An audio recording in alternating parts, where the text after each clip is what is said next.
વિચારે છે. અરે યાર, કાલે પેલી ફિલ્મ જોઈ ને, ભ્રમ. શું સસ્પેન્સ છે એ ફિલ્મમાં. Super thriller film. તમે જોઈ? યસ, મેં પણ જોઈ ને. પણ તને આમ શું ગમ્યું એમાં? બધું જ ગમ્યું. એમાં દરેક ક્ષણે કંઈક સસ્પેન્સ છે, થ્રિલર છે, અને આમ તમને વિચારવા પર મજબૂર કરી દે. અને તમે જે વિચારો એ તમારો ભ્રમ સાબિત થાય. સાચી વાત છે. મને પણ ક્યાંક ને ક્યાંક એવું લાગતું હતું બધા સીનોમાં.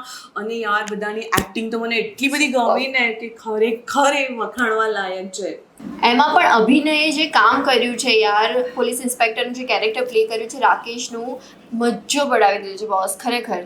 અને મિત્રા ગઢવી પણ જે કોમેડી ફિલ્મ્સમાં કરતા આવ્યા છે ને, એકદમ અલગ રીતે આમાં પ્રિટેન્ડ થયા છે, તો મને તો બધાની એક્ટિંગ ખૂબ જ ગમી. અને યાર, સોનાલી લીલે દેસાઈ આ એજમાં પણ એમણે જે બીમારી શું નામ હતું એનું? ડિમેન્શિયા. હા, મને પણ એવું થઈ ગયું એવું લાગે છે. અને આપણે નિશ્માને પણ લાંબા રસનો ઘોડો કહી શકીએ, ઓફકોર્સ, જેણે જે રીતે એને શરૂઆત કરી છે આ ફિલ્મમાં, અને આગળ જઈને એને વધારે કામ મળશે તે તો શ્યોર છે. હા, એને જ્યારે આપણે રિયલ લાઈફમાં જોઈએ અને ત્યાં ઓન સ્ક્રીન જોતા હતા તો કંઈક અલગ જ એનું દેખાતું હતું. મતલબ પલ્લવ પરીખ સર, જેમણે લખ્યું છે, ડિરેક્ટ કર્યું છે, એમણે જે કાસ્ટિંગ કર્યું છે એ એકદમ પરફેક્ટ. વાવ! એટલે મતલબ હવે ધીમે ધીમે ગુજરાતી ઇન્ડસ્ટ્રી ક્યાંક ને ક્યાંક સરસ કન્ટેન્ટ સાથે આવી રહી છે, તો મજા આવે છે જોવાની. અને બીજું એ કે આપણે અત્યાર સુધી કહીએ છીએ કે કંઈક અલગ આવે, કંઈક અલગ આવે. આ એ અલગ ફિલ્મ છે. ઓફકોર્સ. અને જે લોકોને ક્રાઇમ વાળી વેબ સિરીઝ ને બધી ગમે છે, અને હું તો એવું માનું છું કે ફિલ્મના મેકર્સ જે સિટી શોર છે, એમણે આની એક વેબ સિરીઝ બી બનાવવી જોઈએ. 100%. અને અત્યારે તો ઓફકોર્સ યંગસ્ટર્સને વેબ સિરીઝ ગમે છે, તો 100% લોકો જોશે જ. કોઈ સારા ઓટીટી પ્લેટફોર્મ સાથે અમને ટાઈઅપ કરીને આને બી કંઈ અલગ રીતે પ્રિટેન્ડ કરીને કંઈક નવું બનાવે તો લોકોને વધારે જિજ્ઞાસા પણ જાગશે આવી ફિલ્મો જોવાની.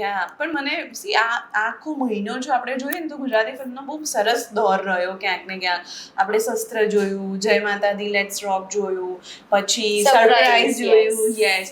અને નવા હિન્દી ફિલ્મના કેરેક્ટર્સ પણ આવી રહ્યા છે, એડ ઓન થઈ રહ્યા છે. શુભચિંતક પણ હવે આવી ગયું છે, તો મજા આવે છે. મને તો ગમે છે કે યસ, હવે એવો એક ટાઈમ આવી ગયો છે કે આપણે ગુજરાતી મૂવીઝ જોવાની જ છે, કંઈ પણ થઈ જાય, અને સરસ હશે બધી જ. અને બીજું એ કે ગુજરાતીઓ માટે દરેક વીકેન્ડ એક સ્પેશિયલ બની જશે. આટલી સરસ ફિલ્મો આવે છે અને બધા જોવા જશે તો ઇન્ડસ્ટ્રી પણ ગ્રો કરશે અને લોકોને મનોરંજનનું નવા માધ્યમો મળશે, નવી ફિલ્મો મળશે. ઓફકોર્સ. ખબર છે બ્રહ્મની આપણે પેલી જ્યારે એ લોકો ઉપર એને બતાવતા હતા, પછી બધી એની એક્ટિવિટીઝને ટીકમાર્ક કરતી હતી, અને અચાનક જે અવાજ આવવો ને એ બધું ખરેખર આમ એવું લાગતું હતું કે એમ સ્તબ્ધ થઈ ગયા હતા. મેં થિયેટરમાં બી જોયું કે બધા છે ને એમ જાણે મસ્ત રીતે કંઈક નવું ટ્વિસ્ટ આવશે એવું જોતા હતા.